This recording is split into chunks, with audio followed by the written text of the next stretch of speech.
Welcome to the Cup of Joe Wrestling Show. Cup of Joe Wrestling Show with Joey Harris. A podcast for the wrestling fan on the go. So take your favorite beverage of choice and join Joey as he takes a look at some of the biggest shows on the WWE Network.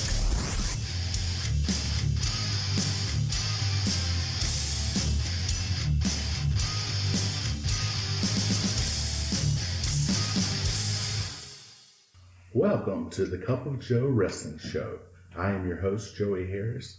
Take your favorite beverage of choice as we look at some of the biggest shows on the WWE Network. And I tell you, folks, they've been talking this week about taking the current shows, the monthly shows, and doing a subscription model on ESPN Plus. And people are saying that they wouldn't keep the network for that. Well, I keep the network mainly for the vault stuff and the older shows, and I probably watch maybe 2 or 3 of the current stuff, so I'll keep it until it goes away. And if I'm the only one, then I'll be the last one to turn the lights out. But I don't think that model is going to work. If you've been giving people something for $9.99 a month, it's one thing to raise the price, go to a tier system. I don't think anybody would have a problem with that. It's another thing to say, oh, we're going to sell the streaming rights to another network. Now you need a $4.99 ESPN Plus subscription, plus they're going to charge you for the amount of whatever the big show is and go to the pay-per-view model, which is going to be about $60 to $70 worth. I don't think anybody's going to do that, regardless of whether they decide to keep a network subscription or not. But just my 2 cents. But we're not talking about the current product. We're talking about some of the biggest shows already on the network. And today we're going to take a look at the first Clash of the Champions from the NWA and Jim Crockett Promotions. Clash of the Champions 1 was shown on March 27, 1988 from the Greensboro Coliseum in Greensboro, North Carolina. It had a 5.6 rating on TBS, and this is the 3rd round of the WWF JCP battle, and this one hurt the WWF bad. They had their biggest show of the calendar year in WrestleMania IV, and Jim Crockett Promotions takes a page out of Vince McMahon's book along with the Turner people and put a free show on TBS opposite of WrestleMania IV. And it did good ratings, except where I am, because in my hometown, we did not have cable. In fact, my hometown still does not have cable. Everyone just has a satellite now. But couldn't watch pay-per-view, couldn't watch TBS. So what did I do? Well, years later, I rented WrestleMania IV on video and did not see Clash 1 until I got the network, because years later when I got into tape trading, due to not having any of the big shows on tape, I was buying all my tapes, and I had a long list of things that I wanted to buy before I got to Clash 1. Anyway, we start with the opening credits talking about some of the battles tonight. Tony Schiavone and Bob Caudle welcome us to Greensboro. The infamous 1988 Midnight Rider angle started the day before on TBS, and it's mentioned briefly before they talk about tonight. They then throw it to Jim Ross, who basically says hi before we start. Amateur wrestling exhibition for the NWA Television Championship. Jimmy Garvin with Precious versus Mike Rotunda with Kevin Sullivan. Jim Ross and Tony Schiavone are on the call. We're going to have 3 5-minute rounds with a 1 count for a fall. Amateur wrestling to start. Garvin withdraws. Comes out again fighting. Rotunda regroups. A lot of mat wrestling, rest holds, and stalling. Rotunda tries to get a pin, but the round ends. After a 30-second rest break, round 2. Garvin comes out hot. Sullivan goes after Precious, so Garvin comes over. Rotunda comes from behind and gets the pin. Rick Steiner and Kevin Sullivan join Rotunda in beating down Garvin but Precious starts to choke Sullivan with a coat hanger. This is very extreme for 1988. Bob Caudle interviews Steve Williams, who talks about his tour of Japan and what's happened to Dusty Rhodes the night before, and he wants to fight the winner of the Ric Flair Sting main event. U.S. Tag Team Championship match, the Midnight Express, Stan Lane and Bobby Eaton with Jim Cornette versus the Fantastics, Bobby Fulton and Tommy Rogers. Music Dub City to begin with of the Midnight Express music to start. Fantastics are over even if they were always in the Rock and Roll Express's shadow. Hot and fast action to start. Chairs are flying. It finally heads towards the ring. The crowd is hot for this match. The Midnight Express cheat to perfection. Eaton hits an elbow drop just as good as Randy Savage. Rogers is selling really well here. It goes back outside. They use tables and chairs. The Midnight Express are doing great double team moves. Rogers makes the tag, but the ref doesn't see it, so Fulton throws the referee out. It all breaks down. Tommy Young counts the Fantastics pinfall, but Randy Anderson reverses it because of the throw-out spot. It becomes a melee. The Midnight Express take a belt, and they just whip Fulton without mercy. Bob Caudle then talks about the new Leave It to Beaver, and they go to Ken Osmond, who talks with Jim Cornette, and who will be a ringside judge. This is all TBS cross promotion, and I went today and found out that the new Leave It to Beaver, they made 100 episodes of that show. I've never seen one of them. Bob Caudle then interviews Al Perez and Gary Hart. Hart says that they are after championships and money. They then challenge Dusty Rhodes. Bob Caudle throws it to Francis Crockett, who announces the top 10 teams for the Crockett Cup coming up. We then go to the Road Warriors Hawk and Animal with Dusty Rhodes and Paul Ellering versus the Powers of Pain, Warlord and the Barbarian, and Ivan Koloff with Paul Jones.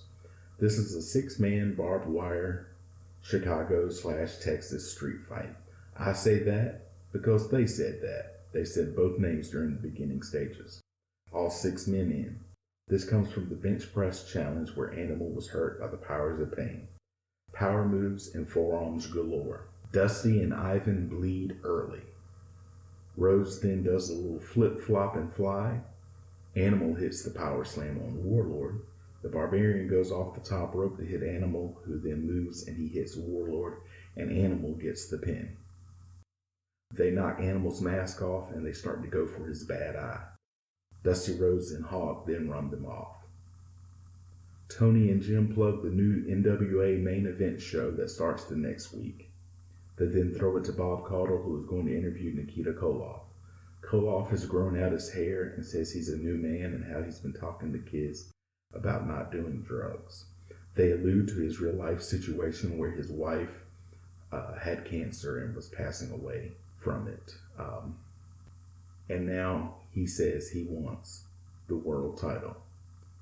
NWA World Tag Team Championship match. Arn Anderson and Tully Blanchard with J.J. Dillon versus Barry Windham and Lex Luger.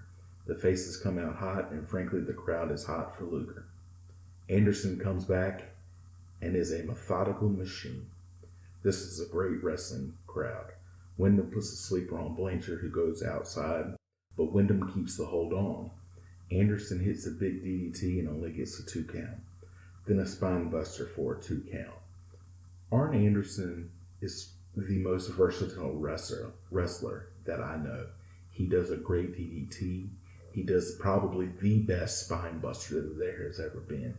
Man is criminally underappreciated.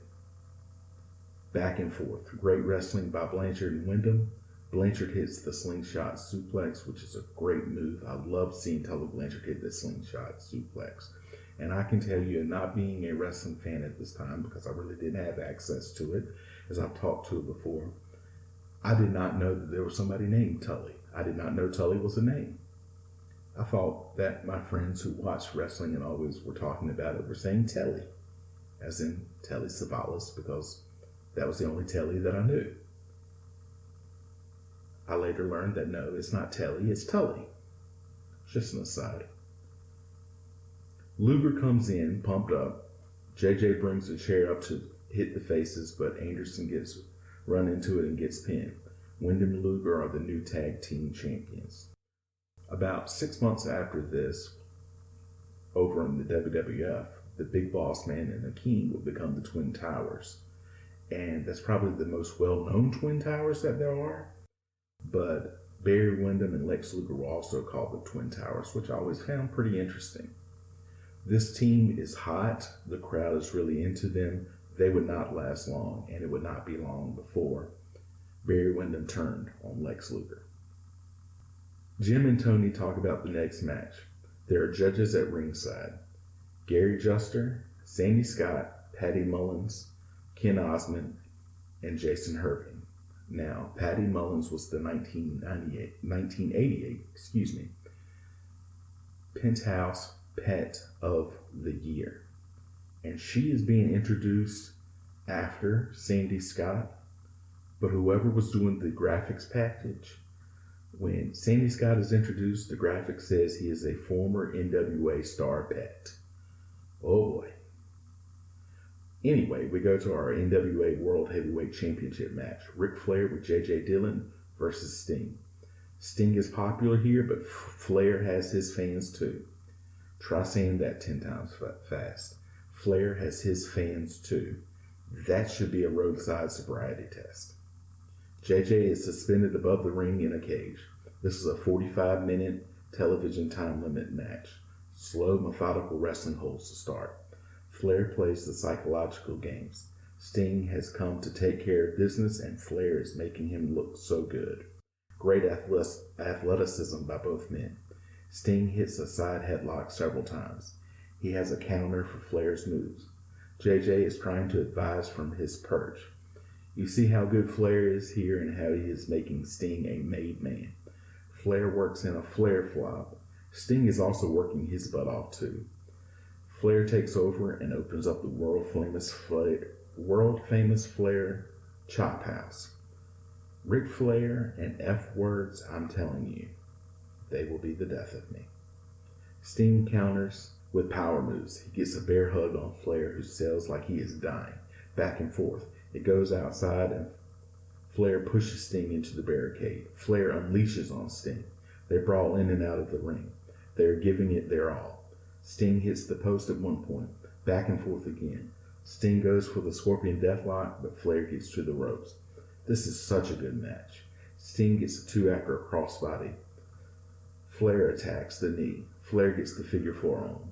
Sting won't give up. He pulls Flair to the middle and turns it over. Both men down and both are hurt. Sting gets a suplex. Flair puts his knees out to counter a splash. Sting gets an abdominal stretch on. Flair gets caught up top. Sting goes to punish Flair's leg. He puts the figure 4 on Flair. Flair goes out over the top of the judges. Sting batters Flair on the judges' table. With 5 minutes left, they kick it up a notch. So many near falls. Sting misses the splash and goes out.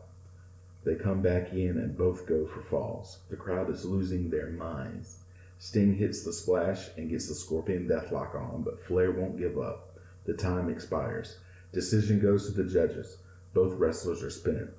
The judges are split, so the match is a draw. The crowd didn't like the result, but both did tremendously. Flair retains his title. Tony, Jim, and Bob recap the show and sign off from Greensboro. They then show the end credits. There are a number of ways that you can contact me. You can follow the show on Twitter at Cup of Joe Pod. You can email the show at cupofjoewrestlingshow@gmail.com. You can follow me on Facebook, Twitter, and Instagram at @TheJoey Harris. Thank you for joining me this week. This is Joey Harris saying so long from Stately, Maine Manor. The Cup of Joe Wrestling Show is a production of Baby Kangaroo Media.